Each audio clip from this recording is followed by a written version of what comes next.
ரட்சிப்பு ஒரு அறிமுகம் அப்படிங்கிற வீடியோ மூலமாக உங்களை சந்திக்கிறதுல மிக்க மகிழ்ச்சி.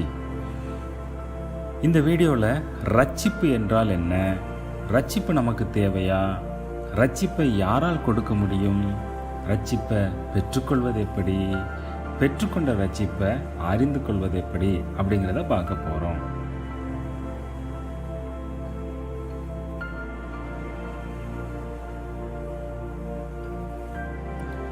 முதலாவது ரட்சிப்பு என்றால் என்ன அப்படின்னு பார்க்கலாம்.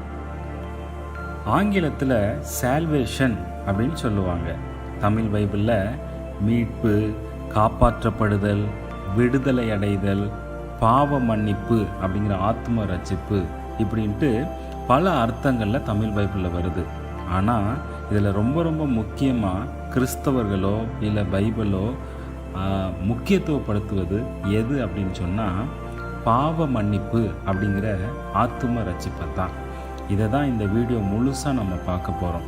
சரி, இந்த பைபிள் எங்கே பார்க்கலாம் அப்படின்னா லூக்கா 1வது அதிகாரம் 77வது வசனம், எபேசியர் 1வது அதிகாரம் 7வது வசனம், கொலோசியர் 1வது அதிகாரம் 14வது வசனங்களில் இதை பார்க்கலாம்.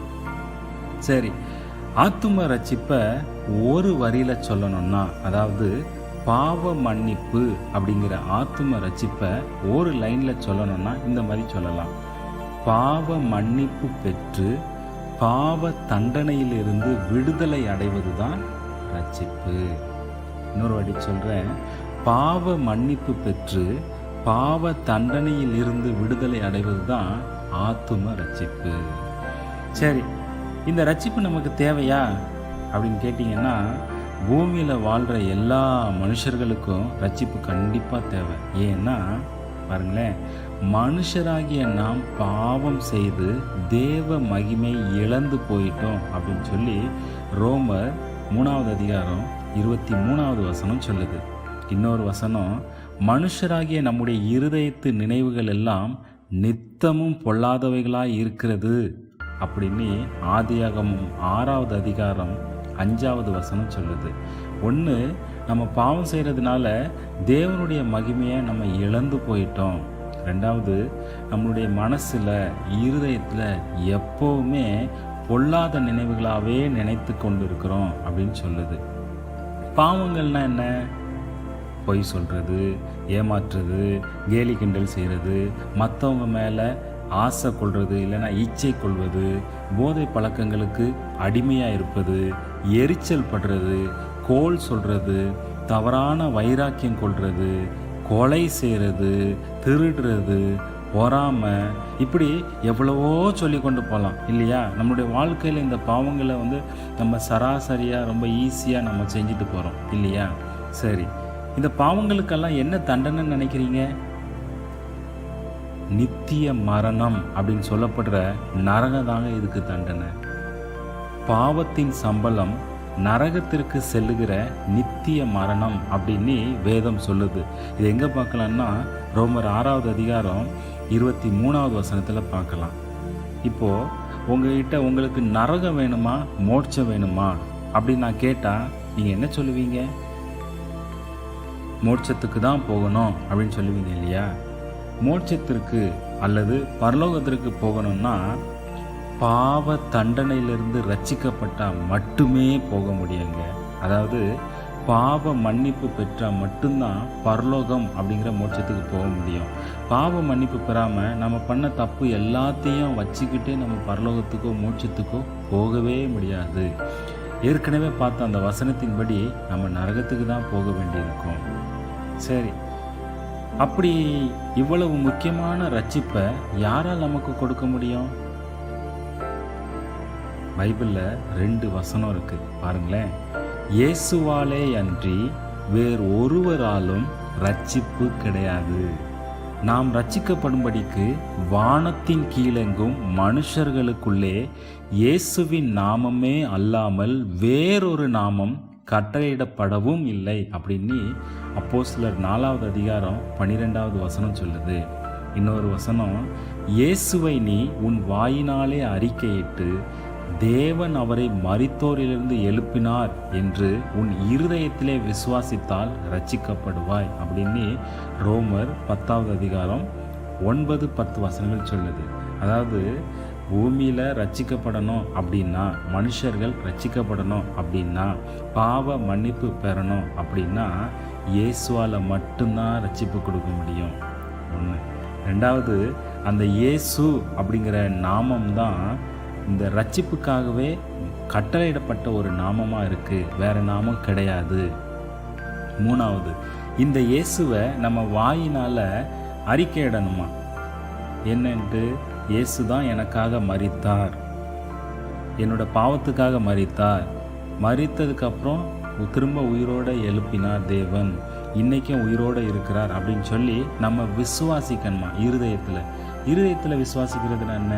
ரொம்ப சிம்பிள். விசுவாசம் அப்படின்னு சொன்னால் உறுதியாக நம்புறது, உறுதியான நம்பிக்கை தான் விசுவாசம் அப்படின்னு பைபிளில் சொல்லப்படுது. சரி, இயேசுவால் மட்டும்தான் நமக்கு ரட்சிப்பு கொடுக்க முடியுமா? ஆமாங்க, இயேசுவால் மட்டும்தான் ரட்சிப்பு கொடுக்க முடியும். ஏன் அப்படின்னா, தேவன் தம்முடைய சொந்த குமாரனாகிய இயேசு கிறிஸ்துவை பாவ பரிகாரமாக நமக்கு கொடுத்து இந்த உலகத்தை அன்பு கூர்ந்தார், உலகத்தின் மக்களை அன்பு கூர்ந்தார் அப்படின்னு சொல்லி யோவான் 3வது அதிகாரம் 16வது வசனத்தில் நம்ம வாசிக்கலாம். இந்த சொந்த அதாவது தேவனுடைய குமாரனாகிய இந்த இயேசு கிறிஸ்து 2000 வருஷத்துக்கு முன்னாடி நமக்காக மனிதனாக பூமியில் இயேசு அப்படிங்கிற பெயரில் பிறந்தாருங்க. அவர் நமக்காக மனிதனாக இந்த பூமியில் வாழ்ந்தார். நம்முடைய பாவங்களை அவர் சுமந்தார். நம்முடைய பாவ தண்டனையை அவர் ஏற்றுக்கொண்டார். நமக்காக சிலுவையில் தன்னுடைய பரிசுத்த இரத்தத்தை சிந்தினார். அவருடைய எந்த பாவமே இருக்கலை, அவர் குற்றமற்றவராக இருந்தார். அப்படி இருக்கும் பொழுது அவருடைய இரத்தம் பரிசுத்தமாக இருந்தது. அவர் சிலுவையில் தன்னுடைய பரிசுத்த இரத்தத்தை சிந்தினார். ரத்தம் சிந்தாம பாவ மன்னிப்பு கிடைக்காது அப்படின்னு சொல்லி எபிரேயர் 9வது அதிகாரம் 22வது வசனம் சொல்லுது. பாவ பரிகாரம் அப்படின்னு ஒன்று வேணும் அப்படின்னு சொன்னால் அதுக்கு ரத்தம் சிந்தப்படணும். அந்த ரத்தத்தை ஆடு மாடு கோழி அப்படின்னு சொல்லி காலங்காலமாக எவ்வளவு நாள் நம்ம செலுத்திக்கிட்டு இருப்போம். அதனால தான் தேவனே மனுஷனாக பிறந்து தன்னுடைய இரத்தத்தையே சிலுவையில் நமக்காக கொடுத்தாரு, சிந்தினாரு. நம்முடைய பாவத்திற்கான சம்பளமான மரணம் அப்படிங்கிற தண்டனையை அவர் சிலுவையில் ஏற்றுக்கொண்டாருங்க. இந்த இயேசு தான் நமக்காக மரித்தார், அடக்கம் பண்ணப்பட்டார், 3வது நாள் உயிரோடு எழுந்தார். இன்றைக்கும் உயிரோடு ஜீவனுள்ள தெய்வமாகவே இருக்கிறாருங்க. இயேசு அப்படிங்கிற பெயருக்கே மனிதர்களை பாவங்களிலிருந்து ரட்சிக்கிறவர் அப்படின்னாங்க அர்த்தம்.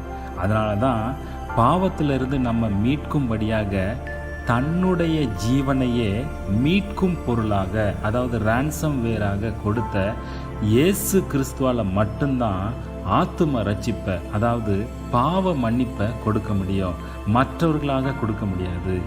சரி, இதெல்லாம் பைபிளில் இருக்கா அப்படின்னா ஆமாம் இருக்குது. ஏசாயா 53வது அதிகாரம், மத்தேயு 26, 27, 28 அதிகாரங்கள், மார்க்கு 14லிருந்து 16வது அதிகாரம் வரையும், லூக்கா 22வது அதிகாரத்திலிருந்து 24வது அதிகாரம் வரையும், யோவான் 17வது அதிகாரத்திலிருந்து 21வது அதிகாரம் வரையும் நீங்கள் வாசித்து பார்த்தீங்கன்னா ரொம்ப தெளிவாக இதை குறித்து இருக்குது. சரி, ரட்சிப்பை பெற்றுக்கொள்வது எப்படி? ரொம்ப சிம்பிளுங்க. 4 ஸ்டெப் தான். முதலாவது, நம்ம யோசிக்கணும், கடவுளுக்கு பிடிக்காதது ஏதாவது செய்கிறோமா? தேவனுக்கு பிடிக்காத காரியங்கள் நம்மக்கிட்ட இருக்குதா? ஏதாவது பாவங்கள் செய்கிறோமா அப்படின்னு சொல்லி நம்ம யோசிக்கணும். அடுத்தது, மனம் திரும்பணும். இனிமே இந்த பாவங்களை நான் இனிமே செய்யவே மாட்டேன் அப்படின்னு சொல்லி நம்ம மனசு மாறணும். 3வது, ஒரு சின்னதாக ஜெபம் பண்ணணும். இயேசு கிறிஸ்துவிடம் இந்த பாவ மன்னிப்பு ப்ரேயர் பண்ணால் போதும். உதாரணத்துக்கு பாருங்களேன், இயேசுவே, நீங்கள் எனக்காக என்னுடைய பாவங்களுக்காக மரித்தீங்க அப்படிங்கிறத நம்புகிறேன், என்னை மன்னிச்சிருங்க, உங்கள் இரத்தத்தினால என்னை கழுவி சுத்தப்படுத்துங்க, நான் இனிமே இந்த பாவங்களை செய்யாமல் இருக்க எனக்கு ஆத்மீக பலன் தாங்க அப்படின்னு சொல்லி குட்டியாக ஒரு ப்ரேயர் பண்ணால் போதும். சரியா? அப்படி ப்ரேயர் பண்ணிவிட்டு கடைசியாக திரும்ப செய்யக்கூடாது. நம்ம எந்தெந்த பாவங்களெல்லாம் மன்னிச்சிருங்க அப்படின்னு சொல்லி இயேசு கிறிஸ்துக்கிட்ட நம்ம கேட்டோமோ அந்த பாவங்களை திரும்ப நம்ம செய்யவே கூடாது. அப்படி இருந்தால் போதுங்க, ரட்சிப்பை நம்ம என்ன பண்ணலாம்? பெற்றுக்கொள்ளலாம்.